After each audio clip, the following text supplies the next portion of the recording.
Bino bandeko balandi bozali ebele bonandaka bémission na biso sur Rotec TV et Sengweza ya biso tozali vraiment esengo pona ko compter bino parmi ba fidèles na biso o ba partager ba vidéo na biso oyo ba like ka ba vidéo na biso oyo vraiment ba partager ka na monde entier de manière à ce que vraiment totika la tozate bandeko boyebi très bien que Facebook et bandaki na katia couloir.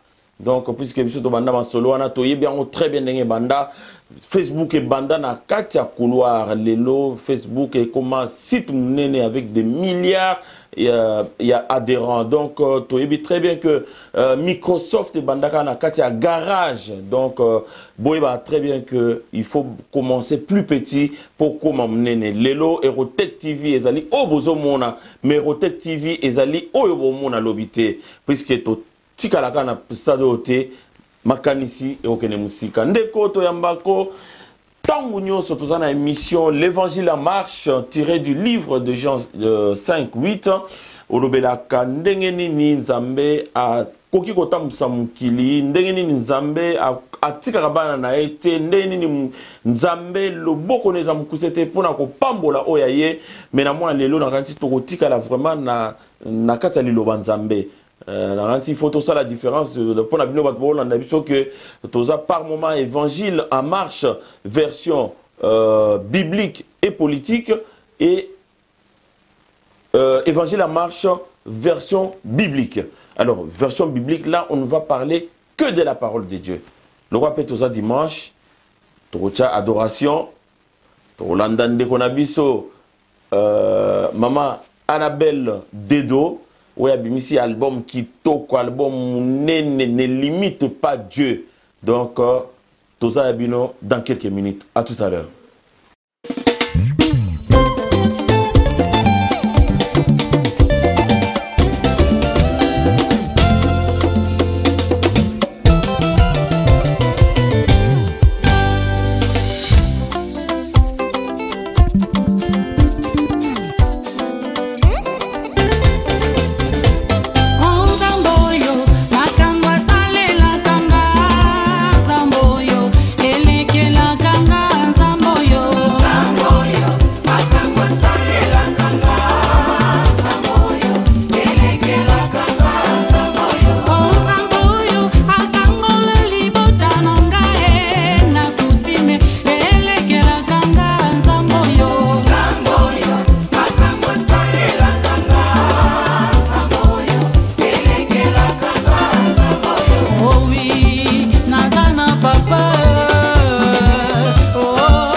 Sengweza ya biso pona weba ke bo se déplacer te bo zappe biso te bo za toujours wana pona kolanda émission na biso ya lelo évangile en marche du livre de Jean 5 verset 8 mais pona ko développer o ebongisami pona bino lelo tozali na moko ya basali na nzambe les messagers Galates 4:16. Alors le messager Galates ainsi mutuna na nga liboso ezaka koyeba bonio santé et zamalamu par la grâce de Nzambe de Zomonangai. Nous avons toujours un service yaba congolais. Spirituellement parlant, aux hommes que Masolo ils ont bien politiquement nakati ya Congo. Avant que nous faut nakota dans le sambo parce que le monde spirituel déjà va se fungoli ba masasi na bango parce que bitumba tozo bondeza ya molimo. eza ya nzoto te. Alors il faut na prière pour na kosenga accès céleste pour na kopesa nga autorisation ya koloba na mbotali ya molimo parce que Bible komami na mutu mais yaki penser nzambe. Donc bande ko na ntina kata émission oyo bobandolanda ba clip bobandolanda ba musicien bobandolanda ba interview kaka na kata émission yo pour vraiment pour na kotombola lokumu na nzambe et puis voilà. Donc na tigelo temps voilà adoration ba louange et bandozala na Misengambwelani kubwejito panaka kuambilani tiya kuasa mwitu wambilani mwitu mujinyoka indendele Jésus Christ est Seigneur. Tu es sorti du tombeau, tu es Seigneur. Tout genou fléchira, toute langue confessera que Jésus-Christ est Seigneur. Jésus-Christ est Seigneur. Il est Seigneur. Il est sorti du tombeau, tu es Seigneur. Tout genou fléchira, toute langue confessera que Jésus-Christ est Seigneur. Vraiment, ozali Seigneur, yaba Seigneur, mabolongo nyonso enfoka melayo, munoko nyonso etatola yo ozanzambe. Na tango yo nkolo osili kopesa biso tango malamu mpona koloba na tina na kombo na yo. Mabolongo nyonso fuka melano ya ngai nakita yo o matanali moyo mimonisama yo osho ale maître. Utiliser maloba na ngai ezala moto liboso na ba oyo bakoyeba na kozwa yango na sens ya mabe. Maloba na ngai ezala ngolu pona ba oyo bakoyamba yango tata. Toya kolobela mukanda ya Jean 5 verset 8. Oyo azalaki bosolo mbula mboko misato na mwambe atikali wana. Soki oyaki te masiya nde abikisa mite. Yango balobi lève-toi, prends ton lit et marche. Nini ekangi yo. Nini oyo ozako sundola yango te. Ekomi na tango ya omi sundola. Ekomi na tango otika oyo ekangi yo. Badimi opesa. Ba offrande opesa. Ozali kaka ya kokangama. Ekomi na tango ya opesa nzambe bile ya lingaka. Kobanga ye kotosa epe koyoka ye. Na kombo na Yesu Masiya oyo azali nzambe na lola. L'évangile est à marche. Amen. Amen. Ndeko nazala motuya eliboso na ngansi tokozwa tango mingi te na émission oyo to partager quelques versets bibliques de manière à ce que to réconforter un petit peu au bazwa qui tente ya okende l'ensemblelo au bazwa qui tente simplement puisque bazwa qui maladie parce que bazwa qui na occupation songolo parce que basalaki puisque ana mkila poto msu basala pe dimanche nanga na ebandeko mandat ya Yandeko Kiziamina, nazo parlé à pas Kiziamina en tant que ancien député, mais nazo loba Kiziamina en tant que serviteur de Dieu. Na mona ki Kiziamina biso tutendaki na parlement pour akendeko ko matisa oyo peuple biso ba peuple libanda ba revendication na biso amatisa ngo et pas ba konza mboka de manière à ce que makambo ebongwana donc le quotidien du peuple est bongwana mais to mona ki Kiziamina to ebite soki asa discuter une loi na kati ya parlement na kati ya session est-ce que asi a sala une action oyo eza la hauteur ya ba responsabilité na e mais la seule fois où tomona Kiziamina telemi na kati ya parlement ezata balobi Vital Kamerhe qui est directeur et président aujourd'hui a lobi non bozambo ebele $13,000 eza ebele. Donc, tu as une décision, tu as dit que Kiziamina telemi longoli kutu kazaka. Est-ce que Kiziamina a toujours musa na nzambe? Bakoye banzete na mbumanango, merci pour la réponse aux questions pesinga il faut ezo senga biyano. Déjà on peut pas servir deux maîtres à la fois. Ou nzambe ou mukili, il faut ça la choix na yo. Alors on a koloba bien que non, mandat ya l'état est si laka, mais ya nzambe si laka te. Wana ko répondre oyo bengi Kiziamina. Mandat ya l'état et si la ka yanzambe et si la ka te akendaki na kata parlement pour en qualité musala nzambe pour à défendre l'intérêt ya peuple aux alibanda ndenge akambaka batu na 86 églises ou l'église na ye mais tango akena parlement mais les kambako kamu atang balobi keno bakiti sa salaire ya ba parlementaire pour ba bakisi la ba fonctionnaire mwandamba mbongo alongola costume na ye pour na ko contester augmentation salaire ya ba fonctionnaire ba baisser ba député. Alors Bible lobine biso bokoye banzete na mbuma na yango nzete oyo epesaka mbuma malamu te il faut bakata yango babwaka tout simplement babandaki na nzambe bakomi libanda batikali enveloppe timbrée sans courrier à l'intérieur que l'esprit de Dieu bakomi ko la cheur. Alors ceux qui muto aza ya nzambe azo défendre le peuple et puis baloba ko baisser salaire pour pas bakisela ba fonctionnaire papa n'est pas cause à la fonctionnaire ou beau frère na ye ou ya na ye mais bino bozo soki 12 000 soki 10 000 baloba longola bino monda mambo ba bakisela ba fonctionnaire alinga za la parmi ya bato alinga tombola musakabi oui nazali d'accord na oyo bolobi esalema mais atombola musapi na parlementaire abimisa kazaka po a contester oyo ezali likamba malamu pona intérêt batu nyonso mtu et la kisi identité na yenzamba la kisaki kino botala azo sunangate aza ko salela libumu oyo Philippiens 3:19 lobi ce sont les serviteurs du ventre azali musali ya libumu.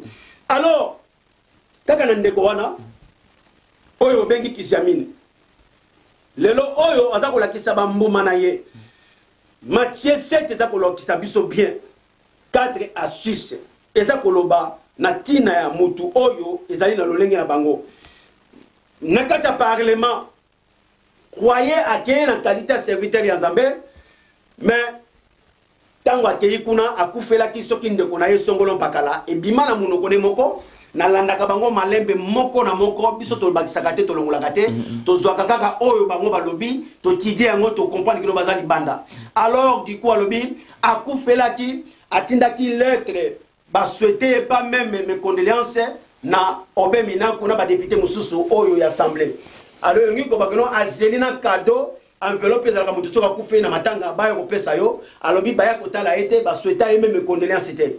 Alors Bible elobi avant obimisa mpoti na miso ya moto mususu bandana ni kolongola nzete ekoti na miso na yo ndeko mona oyo ekoti poti za na miso ya moto mususu na Matthieu 7 verset 4 à 6. Alors, tant que y a retour dans le Parlement, pour mina kuna ba parlementaire, ba kota la ye pour koufeli, pour ba ye la ye et le kosongolo pakala. Est-ce que dans 86 églises, oyo ya kanga bandimi na prison, a kanga bango. Est-ce que bandimi wana ba koufela ka papa na bangote, ba koufela ka maman na bangote, ba koufela ba na bangote, est-ce que ya ça somba même dra apesi mundimi kelo ko kuna ndeko na yo? Non. Il faut abandonner la justice. Il y a 86 églises qui sont en prison. À Sala, Oyo, à Kangi Bandimi, Tango, Adako Sunga Bangote, Ndengini na Konole na Parlement.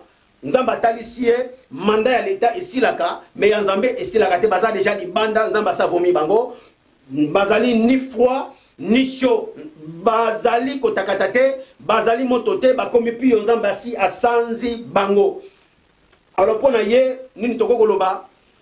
Kombo atikali na kombo ya évangéliste atikali na ba chapitre na verset na munoko mais bonzambe ezali sous-souté bonzambe sous-souté. Donc so le ngolo ndengwana c'est que ozo reconnaître le roi évangéliste na moya lelo na lobi na moya lelo oyo a ma grande surprise wana na kisio musala nzambe soka kendaki na parlement bi pa balobela ka peuple tango alobi bakitisa salaire ya bato po babakisela bandeko na mimi muso bazali banda azingoza la moko ya exemplaire wana tombola musabi parmi ya bato nyonso tout parce que yo ne musanto yo ne musali na nzambe yo ndongo ko enseigner ba parlementaire non to voter yango mais ye atelemelaki yango wapi bonzambe ezate. Alors le belanga tsiko na 85 églises na ba oya kangi bango na ba boloko ezate tout simplement pas exploiter bango aza ko sali la gens 10 voler gorger dévorer et détruire tout simplement à Kendaki pour la conseil la chaîne naie conseil la bonzambete bonzambe et suna bangote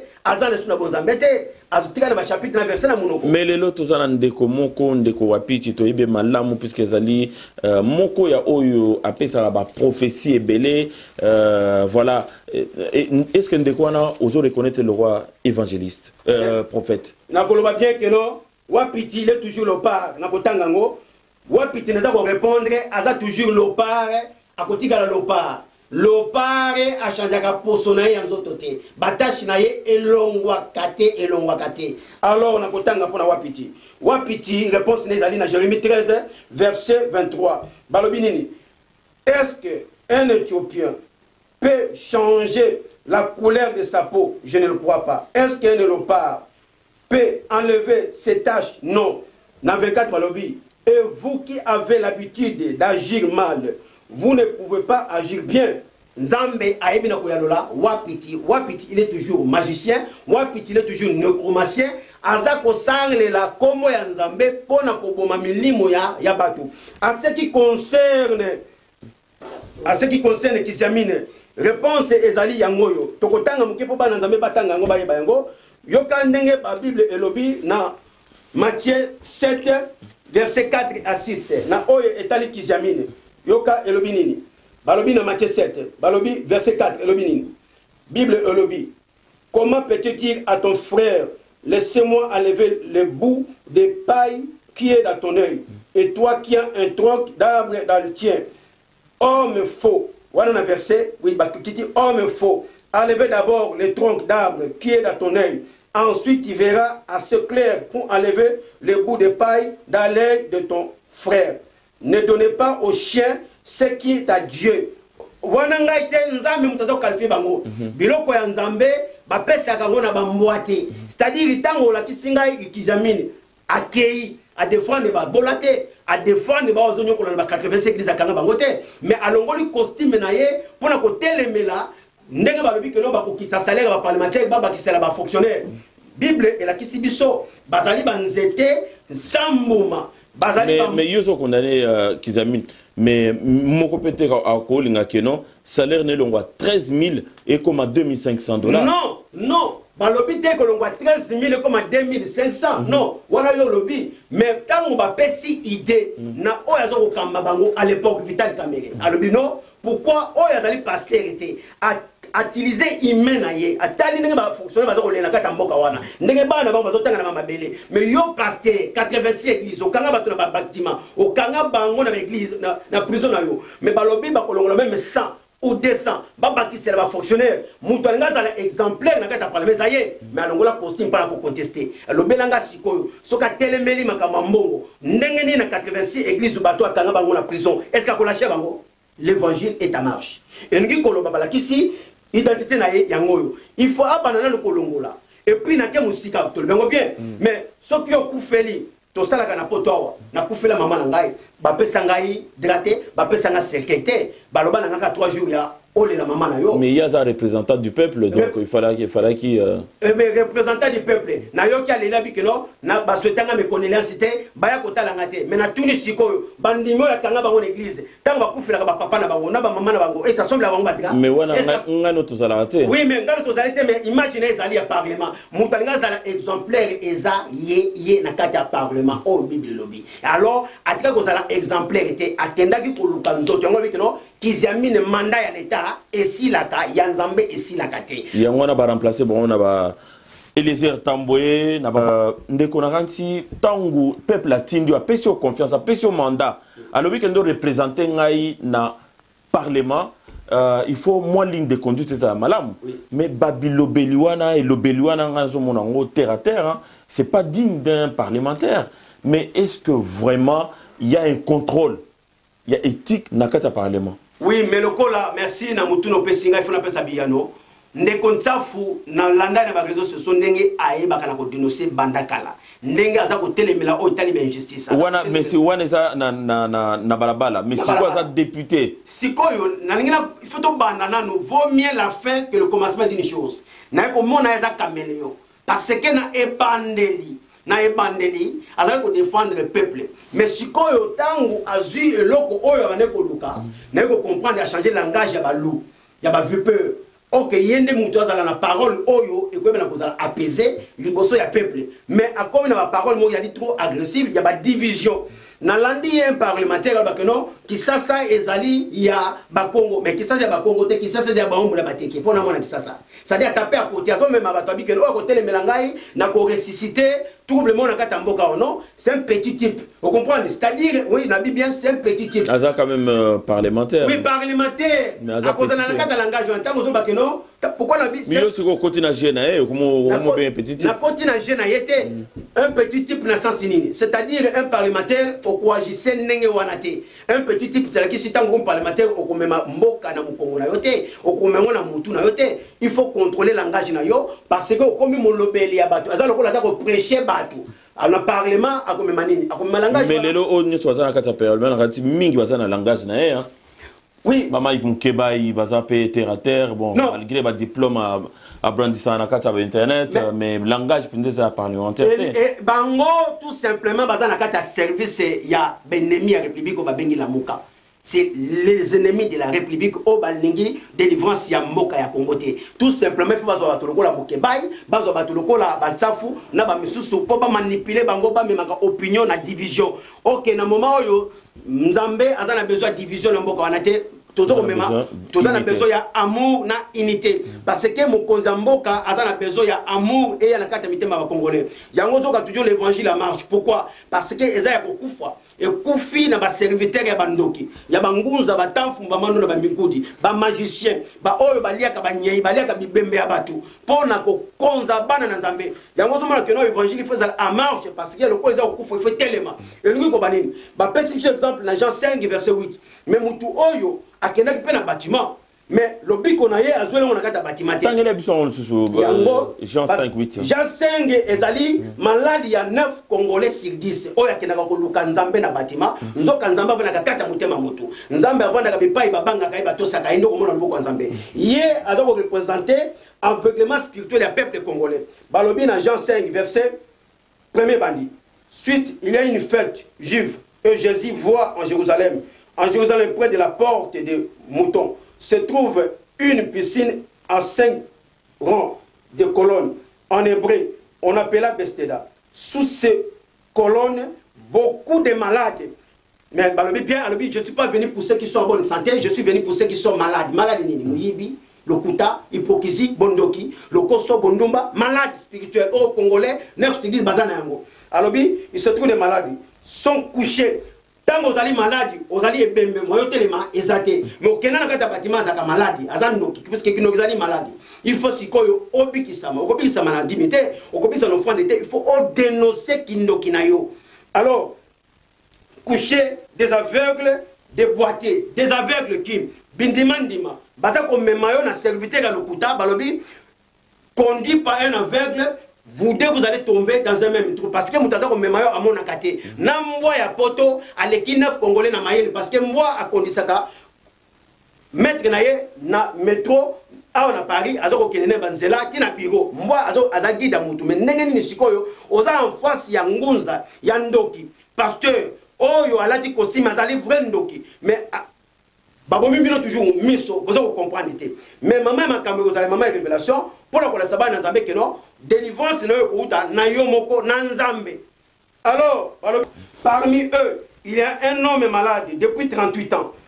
Yoshua lui voit, il est couché, il prend cet homme est malade depuis déjà longtemps.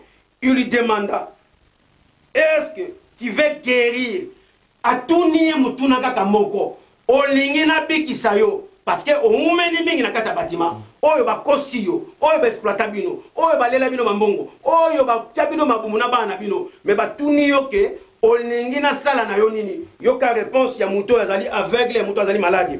Yoka lobi, le malade lui répond, Seigneur, je n'ai personne pour me descendre dans la piscine quand l'eau se met en mouvement et pendant que j'essaye d'y aller, une autre descend avant moi.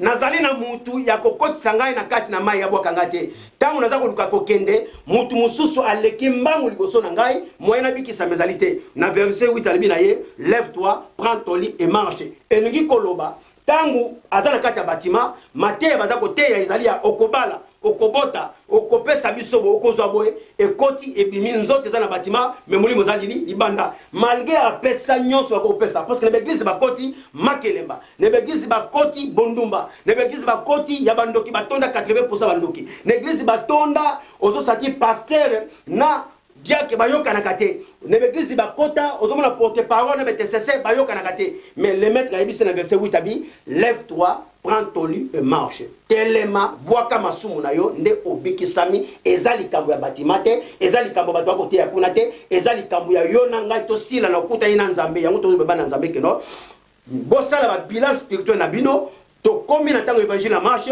kota na ndako na yo dans les lieux secrets ton Dieu qui vit dans les lieux secrets il t'attendra akomona yo mutema chambre ezali mutema na yo banda ko bimisa nyonso oyo yo yebi ya mabe bimisa na nzambe na yo nde obikisami nde balobi lève-toi prends ton lit et marche tika kopesa dime chanza mele preuve tika kopesa bofrande tika kopesa biloko nyonso wana baveya milai tika yango ba jeune tika yango lia muteke na yo pesa nzambe kobanga pesa nzambe koyoka ye pesa nzambe kotosa ye okomona loboko ya nzambe awa apesaki dimite asalaki baveye te asalaki bagene ya kafukafu te bayebisika nasala noni ni alobi keno lève-toi prends ton lit et marche esili.